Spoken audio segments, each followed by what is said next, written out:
E aí galera, tudo bem com vocês? Welcome back to another BC English Tips video. Today we're talking about the typical differences between British and American English in terms of the most common differences in vocabulary. Typically there's not a big difference between British and American English other than pronunciation. The grammar is basically the same and the vocabulary is basically the same.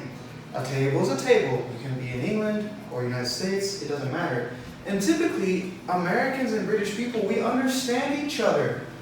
Sometimes there can be a little confusion because we have one word that can mean a different thing in another language, but or in the other country, right?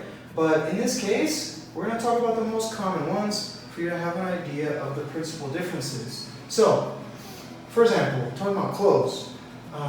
Basically all the same, shirts and jackets and coats, but British people generally say trousers to talk about the thing we wear on our legs, but Americans say pants. Okay, so British generally say trousers and Americans say pants, but it's the same idea. Jeans is a more specific variation, right? Flat is more of a British term, and in American English we say apartment, okay? Like a house, but many of them in one building. I'm sure you guys know apartments. So it's the same thing, flat and apartment. One is British, one's American.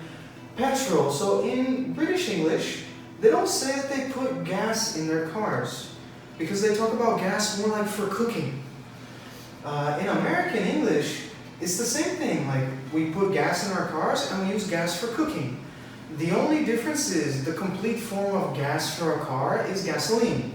But we don't say gasoline all the time. We just say gas station, put gas in your car, fill up the tank with gas, etc., etc.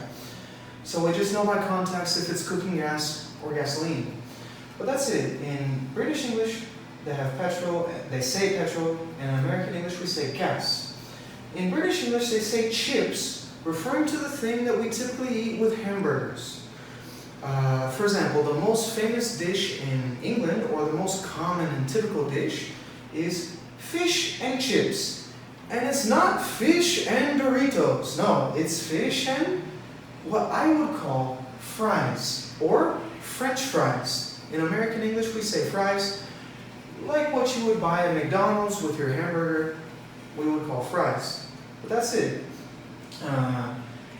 Lift and elevator. So in American English, when we talk about that device that takes people up to a higher level in a building, we call it an elevator. Alright, you stand in the elevator, push the button, go up or down. And in British English they call it a lift. If you think about it, lift makes sense because lift is similar to raise or to move something to a higher position. So the thing is a lift and it lifts people. Pavement and sidewalk. Pavement or sidewalk are talking about the area on the side of the road where people or pedestrians walk. Typically it's made of concrete or something like that. So in American English we say sidewalk. Think about it, it's on the side of the road and it's where you walk. We call it the sidewalk. And in British English they call it pavement. So that's it. Those are the two forms. Finally, British people say trainers, referring to a specific type of athletic shoes.